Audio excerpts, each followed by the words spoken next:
متخيل لو قلتلك إن الهرم الأكبر ما كانش مجرد حجارة بتترص فوق بعض؟ لأ، ده كان كائن حي بيتنفس وبيكبر.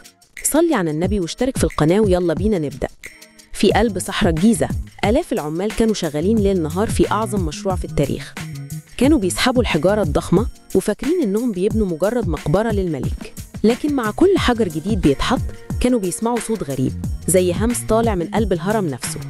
في البداية تجاهلوا الأصوات دي وقالوا يمكن دي أصوات الريح في الصحراء، لكن الموضوع بدأ يزيد.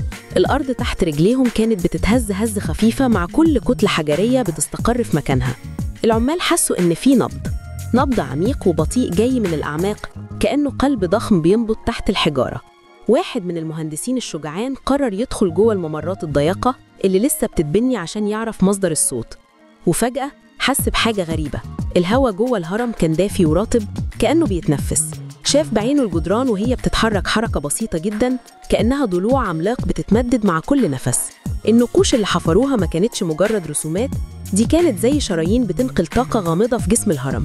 العمال اكتشفوا الحقيقة الصادمة، هم مش بيبنوا مبنى، هم بيغذوا كائن أسطوري قديم. الكائن ده كان بيتغذى على قوة الشمس وطاقة العمال وتعظيمهم للحكام الإلهيين.